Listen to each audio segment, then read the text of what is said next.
The Hugh Hewitt Show begins in 5 seconds.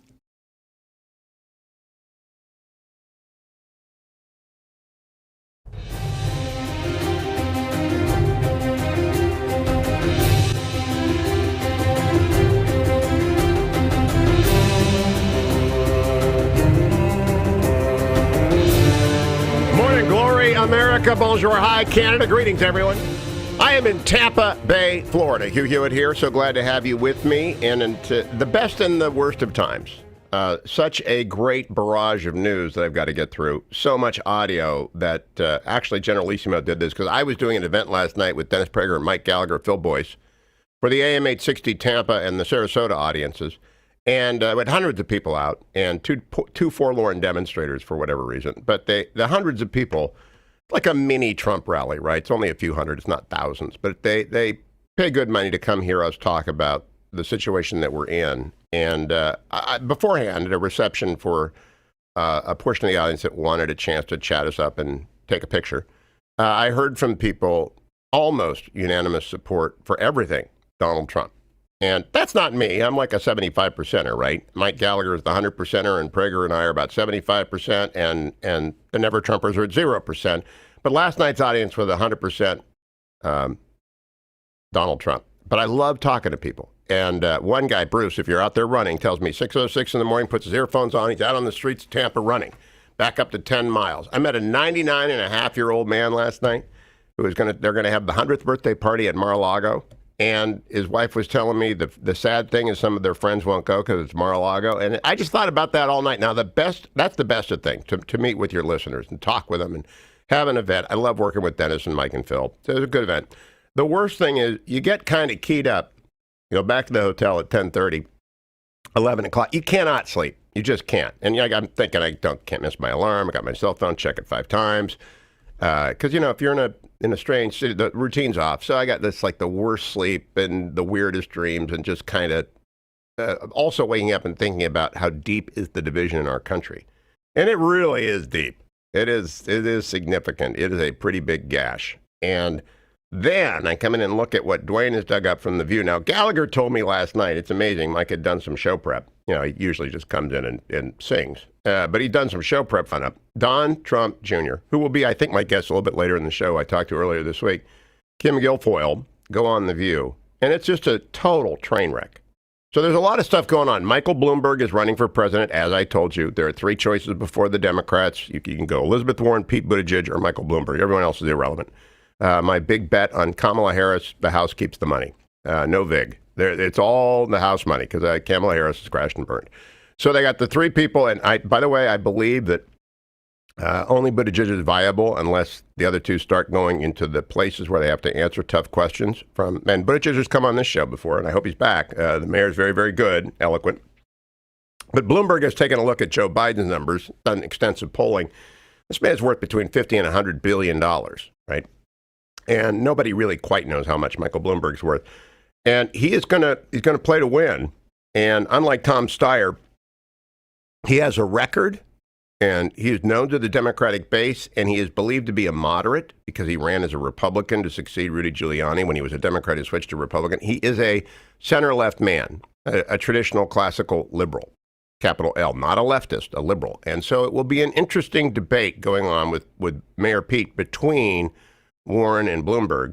And the 3 of them, Bloomberg and Elizabeth Warren, are just like Donald Trump, septuagenarians. And in the middle there is this 35-year-old mayor of South Bend, married gay man. And I just think everybody under 40 in the Democratic Party is going to vote for him.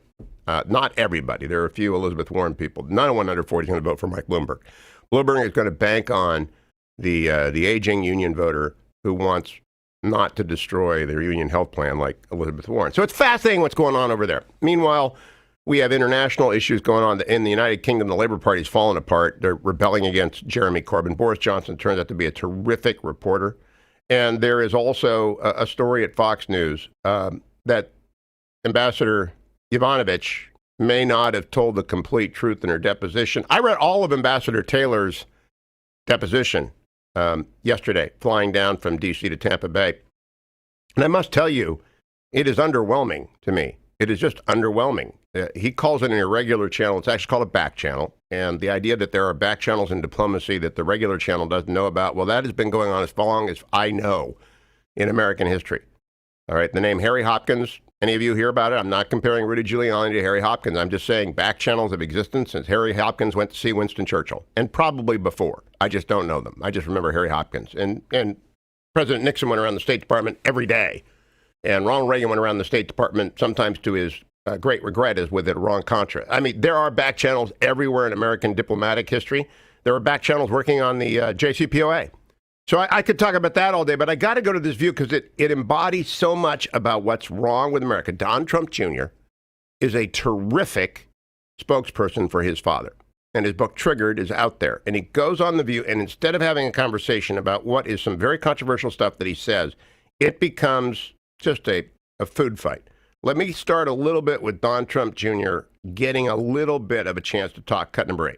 Well, listen, let me thank God he's president. He knows how to make the bucks. These are the details. The bottom line is you have made money. But let me finish. These are the details that the media always neglects. Yes, we're in the hotel business. We have been for decades. Yeah. That's not a secret. When we take money from a foreign entity, in D.C., most of it's foreign entities, right? Yeah. The government-related foreign entities, when they come, we literally stroke a check back to the U.S. Treasury. We spend more money on accountants than we can make from this to make sure we're doing that right, because we can't do that. My father gives back his entire salary to the U.S. Treasury to be put towards causes, whether it was alcoholism, whether it was the Department of the Interior. So we're literally not making money. Did you hear at the beginning how they fought each other? Go down to cut number 9, where the fight breaks out over whether or not Don Jr. has unmasked the whistleblower. That happened to you. But we're taking your name. We're taking your... It was reported. It was a case. I'm sorry. Stop yelling. Stop yelling. Not to yell. I can do it. That is what it sounds like for basically the entire interview. Then he triggers Joy. Don Trump Jr. triggers with his book Trigger, Joy. Cut number 11. You don't regret doing that. I don't regret doing it. No, I don't think I should have to forego my First Amendment rights. It's out there. I read it in an article. I've been reading it for a week. I saw it on the Drudge Report. Like, this is not some secret, but to then say, because it's Donald Trump Jr., because he's an outspoken guy, to then create why was there no outrage when Drudge Report, which is a major website, there's applause in the audience. She can't have that. She has to shut that down. She can't recognize the country is divided 50-50. And then Don Trump Jr. turns it up on Joy, cut number 12. Part of being president is having a pair that can take whatever heat comes towards you. I promise you, my father's got a pair, and no sitting president has taken the heat that Donald Trump has taken. That is bulldog. Yes. Stop. Go, Joy. Okay. Just to her point, he also called Mexicans rapists. He made. He wait a said second. that some coming across the border are, and that's a fact. Look at what's going on at the border. Let her finish. Called some Mexicans rapists. He attacked the handicapped. He bragged about it. Listen, we heard the access. Hold on. We heard the access tape where he bragged about grabbing women by their genitalia. She's talking about, that's what Megyn is talking about. She's talking about lowering the discourse to his level, which is horrible for this country. Even if people are working, we don't want to have a country like that. Do you understand that? We've all they don't done like things. The vessel or the semantics of the tweets, but nevertheless, look at the result. We've all done things that we regret. I mean, if we're talking about bringing the discourse down, Joy, you've worn blackface. Whoopi, no, you said that Roman Polanski. I'm sorry, and don't. You said that Roman Polanski. It wasn't rape when he raped a child. So let's talk about. Let's talk about this. So you want to bring this up? The question came up. I did not go in blackface, please. No, she was not in blackface. Thank you. Sorry. Listen, being black, I recognize blackface. This I can say. Okay? I know it when I see it. Back me up on that. So now that you've broken this piece of ice, because I guess this is the fight you wanted. It's not the fight I want. It is. But if we're talking about character, if we're talking about these things. Are you questioning my character? I'm not questioning your character. I'm talking about you're questioning my father's character. I'm sorry. I didn't question anybody. I simply said that when you're talking about that your father's taken more heat than anybody else, that is not so. Instead, as a president, as a president, yes. Ridiculous. He's getting crushed every day. I think the Central Park Five took a lot more heat than your father has taken at his hands. All right, it just goes on. President Obama is what I'm pointing out here is The View is representative of the collapse of conversation in America. Now, you're a talk radio listener, you're a Hugh Hewitt listener, so you are not part of that problem. I entertain all points of view on this show. Everyone is welcome. There's always courtesy extended and graciousness expected. But I looked at that and I said it's emblematic of everything. They invite Don Jr. on to talk. He's not allowed to talk. They invite Don Jr. on to get viewers. And what they get is a food fight. And that is actually beneficial to both sides. Helps Don Jr. sell books. Helps The View get some ratings. I've been playing View clips. It's a disaster for democracy that people will not ask a question and allow people to answer the question. Joy and Whoopi destroyed an opportunity to actually ask questions because they cannot stand the answers. So I'll be right back, America. Stay tuned. Portions of the Hugh Hewitt Show are brought to you in part by Birch Gold Group.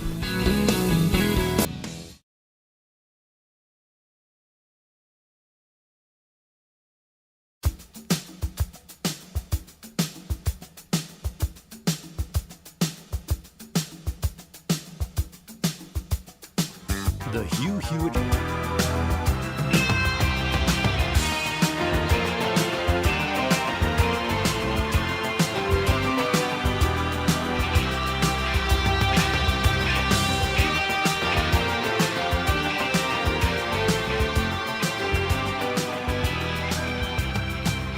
The Hugh Hewitt Show on the Salem Radio Network returns from break in 15 seconds.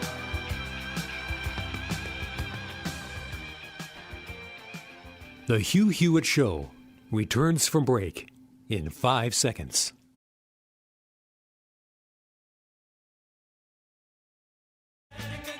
I mean, it's all. Ron DeSantis is a great governor. As you probably know, he's got like a 65% approval rating. He will easily get Florida in the red column for President Trump in 2020, and he is just doing remarkable things down here. He's beloved of every segment of the population and is driving the left crazy. Formidable figure. Just like they've been building on great governors down here, from Jeb Bush to Rick Scott to Ron DeSantis. A well-governed state doesn't need an income tax. And Florida is proving that. It's a well-governed state. It is. It's a very well-governed state with a booming economy. And it's because they've been governed by serious center-right Republicans. Willing to work with anyone, but they are not giving in to the left down here. And as a result, I got a note yesterday from one of my oldest and dearest friends in Warren, Ohio, stunning me because I didn't know he was moving to Florida. It's not good news for Warren, but it's great news for Florida to get this quality kind of family saying we're pulling up stakes going down to Florida. And I thought to myself that Florida is going to exert a magnetic pull on everyone in New York. Mike Gallagher moved down here last year because it is much nicer to live here than New York City and in California. All right, I'm sorry, Floridians, this is not California. But it has 0% income tax as opposed to the marginal rate being, I think it's 14%. Now, I'm not a California anymore. I don't pay attention. Virginia is not great, but it's not terrible. It's not like California or New York. So Gallagher comes down, Berto comes down, all my buddies, Roop, I call them, they're all coming here. And Florida is thus expanding. I love that market. I love this market. I know why Mike Gallagher moved here. He loves 860. He loves everything in Florida. But I think to myself about the retirees out there, and I say to them, listen to me when I talk to you about Birch Gold Group. HughGold.com, HughGold, HughGold.com. Let me tell you right now that if we have another panic, can you afford a hit to your retirement that happened in the last downturn when S&P dropped 50%? You can if you're under 55. You can wait it out 10 years. Can't do that when you're 65 or 70 or 75. You have to diversify. Now, I'm not saying move all of your retirement into a precious metals-backed IRA, but I'm saying think about sending some of it. Birch Gold Group will send you a free info kit on physical precious metals. You want to buy some gold, you buy it from Birch Gold. You know, Krugerrands or Maple Leafs or American Eagles, whatever you want. If you want to hold some runaway money in your safety deposit box, a lot of my friends do that. That's fine. I don't do collectibles. I don't believe in them. I believe in precious metals. And if you want to diversify your IRA, go get your no-cost, no-obligation kit. All you have to do is go to HughGold.com and fill it out, and they'll send it to you. And HughGold.com. You will love it. Let me also tell you that for as long as I'm going to stay in Florida, I'm going to keep coming back to Tampa. I love Orlando. I love Jacksonville. I love you on the Panhandle. But I think it's one of the great airports in America. It's just a great airport. I came down here. The only thing I don't like about Tampa are the bridges, right? You cannot drive this place if you're not a local. You'll be completely lost in about 5 minutes because I remember the convention. I let Dwayne try and get me to the convention a couple of times in 2012. I think we ended up in Orlando. He was totally bollocksed up. And it was the worst security ever because they closed a bunch of the bridges because of terrorism and conventions and stuff like that. We learned then you don't want to have your convention in a city of bridges. Do you remember that, Dwayne? How bad that was? That was the worst convention ever. And of course we lost the day because of a hurricane. Yes. And it wasn't it the worst convention ever? It was memorable. It was memorable. Now, the best convention was New York City, Madison Square Garden, even though we had to walk through shouting protesters because we'd go to the Jerry Seinfeld diner every night, and we had a great time in New York City. They're built for this stuff, but boy, Tampa's not built for a convention. I don't know what Cleveland was great. Cleveland was great. The Minneapolis one wasn't bad. It was a long drive, but at least you could get there. You could get there. Yes. Yeah. The bridges of Tampa Bay. There ought to be a novel. Remember the bridges of Madison County? There ought to be a novel, The Bridges of Tampa Bay. It will be endless, right? That's what it will be. So what's Charlotte going to be like? I don't know Charlotte well. I've only been to Charlotte a couple of times. My in-laws, if you're listening, Russ and Aaron, they're up country, and they tell me it'll be very well. They're up in Winston-Salem, I think, and my son's in-laws. And great people, and I think North Carolina works pretty well, but I've only spent a couple of days in Charlotte. In 63 years, I've only spent a couple of days in Charlotte. So I really don't know. We will find out, though. We will find out. Don't go anywhere, America. Coming right back. It's great to be in Tampa Bay. I really do enjoy it. And we got a lot ahead on today's show, so don't go anywhere. Sonny Bunch is next because the movies are coming up. Stay tuned. Don't forget to sign up for the Hughes. All of Hughes broadcasts on demand, the after show, which in my opinion is worth the price all by itself, Dwayne FM, and all sorts of bonus content. www.huniverse.com.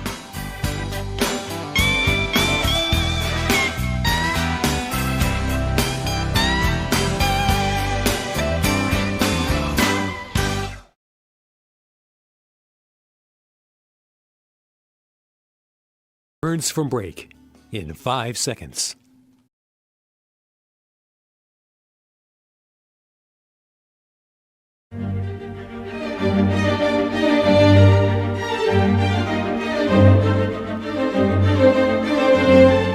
Welcome back, America. I'm Hugh Hewitt from Tampa Bay today. It is the Hillsdale Dialogue, the last radio hour of the week. We're having fun with Dean Stephen Smith, President Larry Arnn of Hillsdale College, hillsdale.edu for everything, including all of the previous conversations about the Iliad from both 7 years ago and the last 7 weeks, all collected at hughforhillsdale.com. A question to both of you.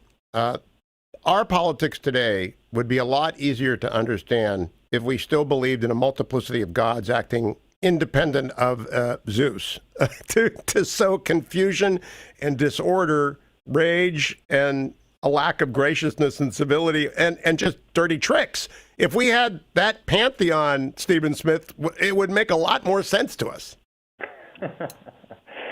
Well, I mean, I think that line that you singled out, friendship is much better and vicious quarrels are deadly. It's really at the heart of Homer's poetry. It's like, how do you, in the face of, the culture, forge again a culture of friendship and civil dialogue and respect when it looks like an all-in-all brawl. I don't think it's coming back, Larry Arnn. You might try and educate the next generation of leaders, but social media is tearing away at your ability to do so every day. Well, social media is certainly not good or not good for us, but it's also not satisfying, so people can turn away from it. About your point about the gods, just remember the whole plot, that line in Steve loves Book 9, and I do too, but that line where Hector at the end, just remember the whole plot of the Iliad is driven by a conversation between Athena and Zeus, where she says they've had a fight, let the Greeks suffer, so there'll be glory for Achilles when he comes back. In one way, these guys are all just little playthings of the gods, right? And the gods go back and forth, and so the battle below is often just an epiphenomenon of the battle up on Olympus. And that's the only way they can understand it, right? Because it is crazy what happens here. It is crazy, but that leads me to the question that followed that declaration of Agamemnon to Odysseus. Then much enduring, godlike Odysseus spoke to him in reply. What does that mean, Stephen Smith, to be a much enduring, godlike Odysseus? Well, I mean, Odysseus is described in the Odyssey as actually being like Zeus, a mastermind like Zeus. And we'll find out in the Odyssey he does have the capacity to endure storms and endure, all the violence of the world. And he's tough because of that. He can govern himself and others. But, on that question of the gods, it's also worth noting that Achilles is the one who makes the prayer that Zeus grants. And so the prayer that begins the real rage of Achilles, it comes from Achilles. He says, hey, Mom, Zeus owes you a favor, exalt me, and he adds, and mow down the Greeks, which is, kind of a perverse prayer. I mean, those countrymen that he loved at the beginning of Book 1 become, the ones he prays will be destroyed as part of his exaltation. So there are the gods, yes, but that prayer comes from the heart of Achilles. Oh, Larry Arnn, that is interesting. No sloughing it off as I was trying to do on the gods. No. It's kind of a package deal. Yeah, that's right. The gods are a divine replication of the human instead of the other way around, very often in Homer, right? They're like us except bigger, and they don't have to worry about as much stuff as us. And they can be more impetuous than we. And so it's true. The gods' vices are echoed in us, but it goes the other way as well. And that point about friendship, remember, Achilles, there's a profound and important sense in which the philosophic Greeks, Plato and Aristotle and Socrates, they're trying to replace Achilles as the hero of the Greeks. Mm-hmm. And there are things wrong with Achilles because the life of honor is insufficient. And it leads to tragedies like this. In order to get more respect and eternal fame, kill my countrymen. That's not right. Well, something that Stephen said to me, it is lurking here. When he said, read this is the heart of the book. Right before it, Zeus tells all the gods, nobody do anything down on the battlefield. I'm going off to figure this out. And he goes off and he weighs the appeals in the scales of justice. So the big God, number one God, is going to something else. Stephen Smith, what is he going to? Well, I mentioned that first show. I mean, the two most interesting wills are the will of Zeus and the will of Achilles here. And they are apparently, one or at the beginning, Zeus does grant his prayer. But the big question of the Iliad, Hugh, is what is the will of Zeus and what is its end? And honestly, that question can't really be answered till Book 24. But listeners and those reading it should be thinking that at every turn, what is the big man working for? Like, what is his end? What is his goal? Is it simply to exalt Achilles and mow down the Greeks? Or is the end greater than that? And I think it is greater than that. But again, we don't see that till Book 24. And I don't want to give any spoilers, as they say. Yeah, well, the will of Zeus went driving towards its goal, but it doesn't say in Book 1, Paragraph 1, what that goal is. But he also, what I'm asking is, he goes to the scales of justice, suggesting, I'll throw this to Larry Arnn, perhaps prophetically, what the Greeks would try and develop through Plato and Aristotle, an order and a standard above the gods. Well, there's an important theological and philosophic point that if God is just a will and he can change however he wants, there would not be any way to understand him at all.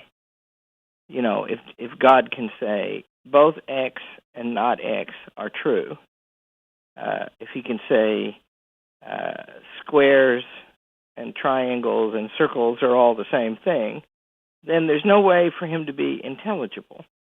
And we have to think that we have to think that our God is omnipotent, but we also have to think that our God is good, or else what could we make of him?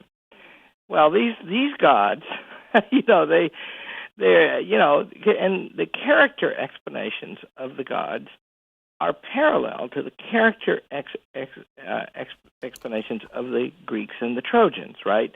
Some of them love glory, some of them shine, some of them are impetuous, right? And they need that because they act in unpredictable ways.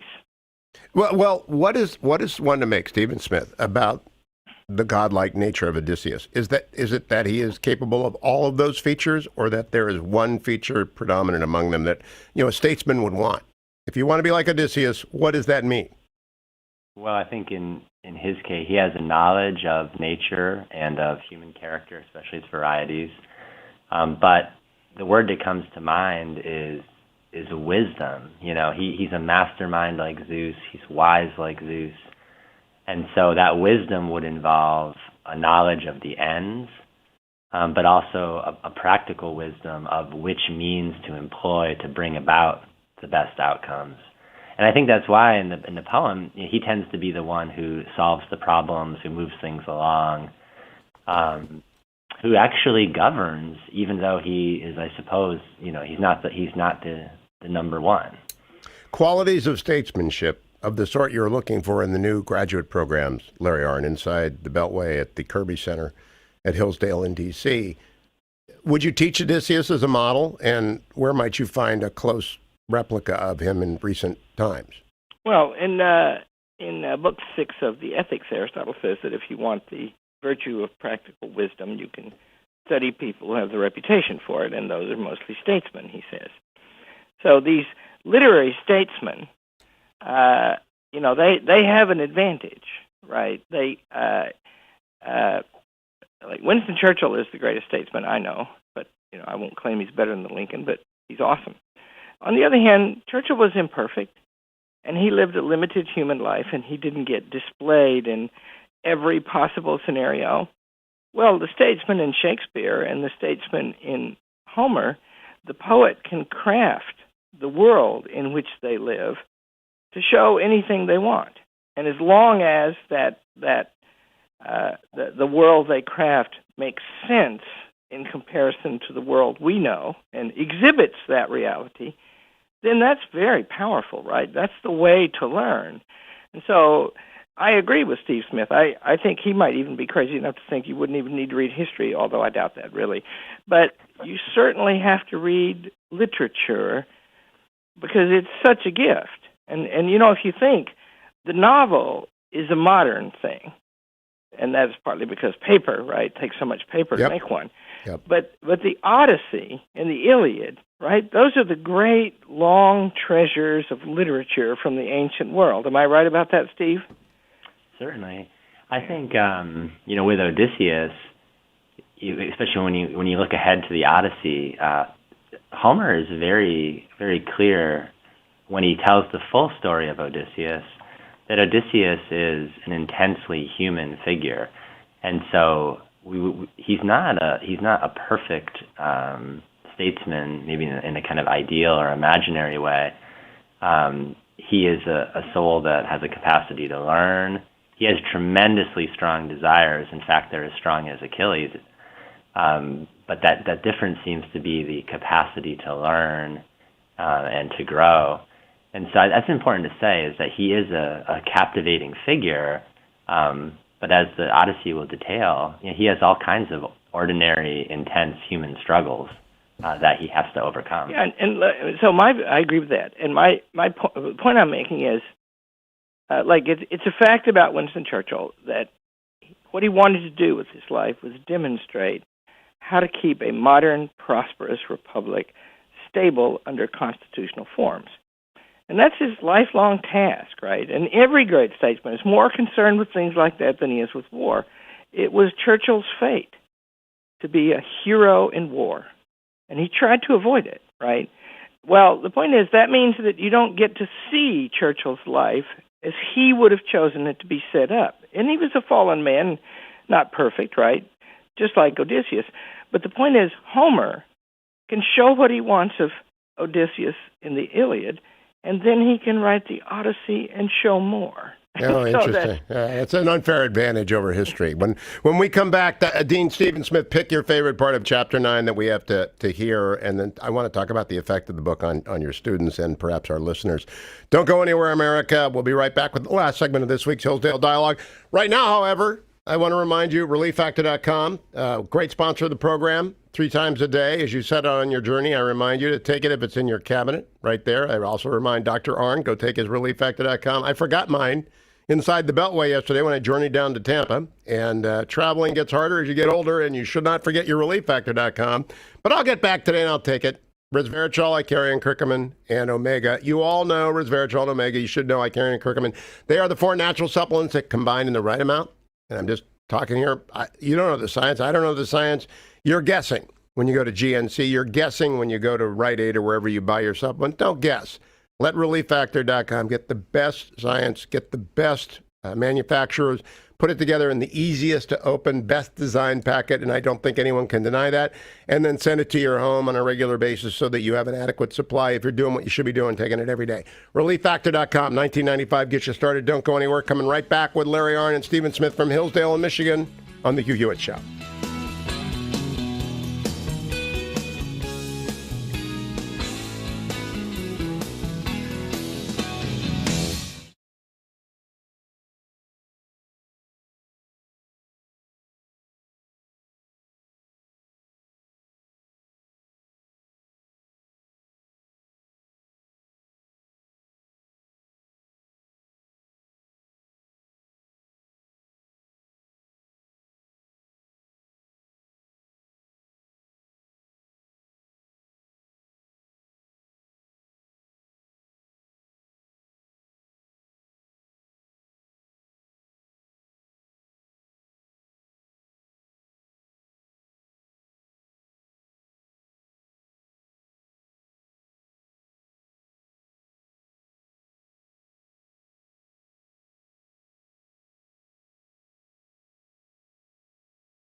The Hugh Hewitt Show on the Salem Radio Network returns from break in 15 seconds.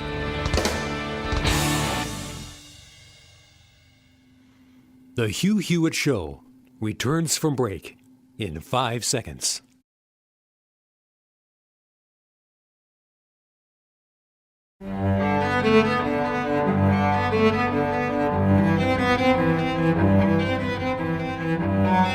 Welcome back, America. It's Hugh Hewitt, the Hillsdale Dialogue. Last radio hour of the week for me each week. All things important, lasting, and enduring. This week we are in Book 9 of the Iliad in our third hour, our third show, and we've got 3 more coming on the Iliad with Dean Stephen Smith, head of the Literature and English Department at Hillsdale College, hillsdale.edu, Dean, and President Larry Arnn, president of the whole shebang, both graduate and undergraduate programs, both in Michigan and Washington, D.C., and where they travel and roam. Online, everything is at hillsdale.edu or Hugh for Hillsdale.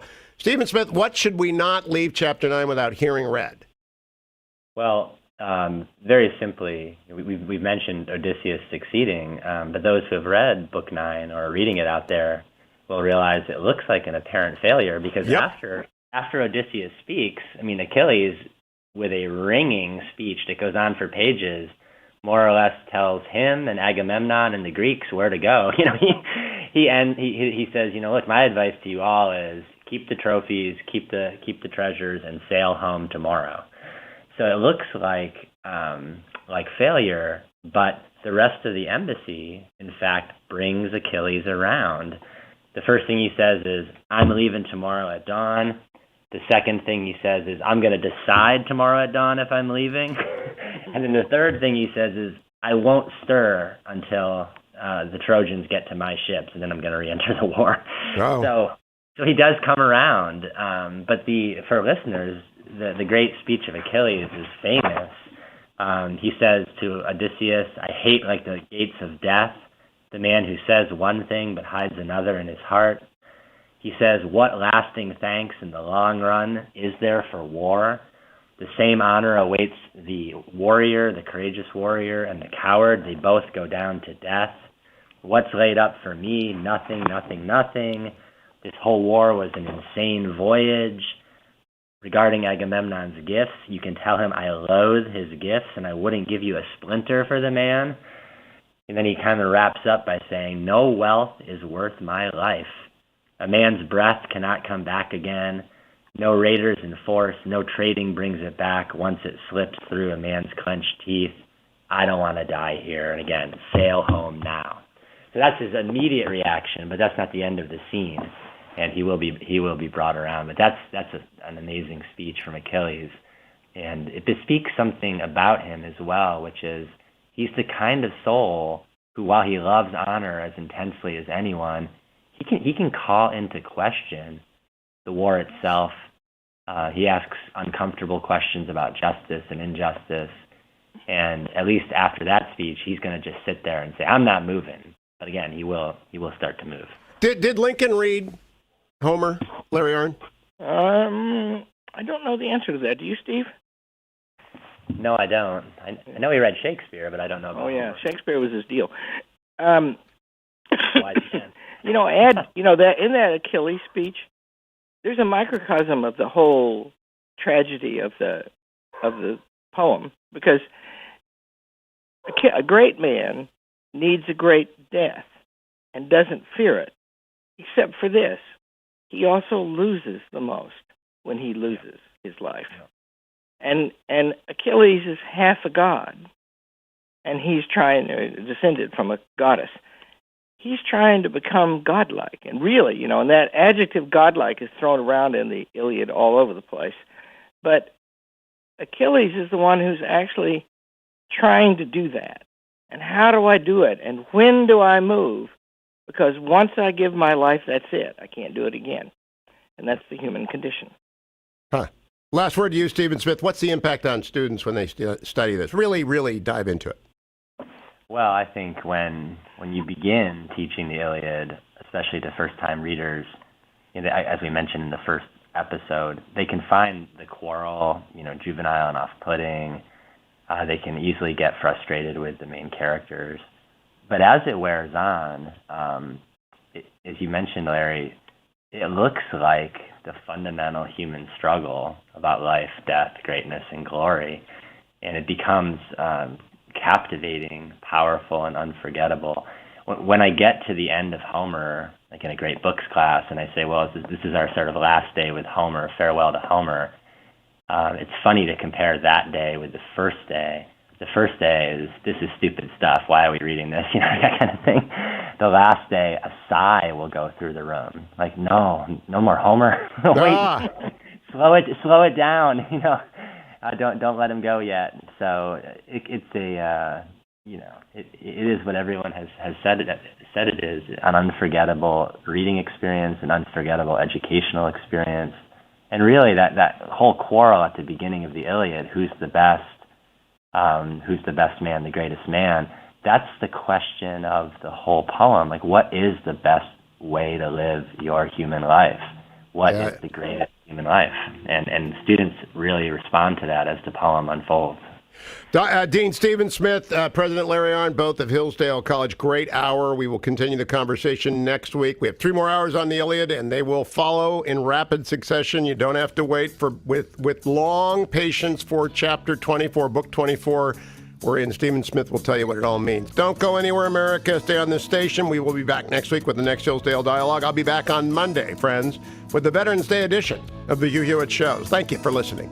Don't forget to sign up for the Hughes. All of Hughes broadcasts on demand, the after show, which in my opinion is worth the price all by itself, Dwayne FM, and all sorts of bonus content. www.huniverse.com.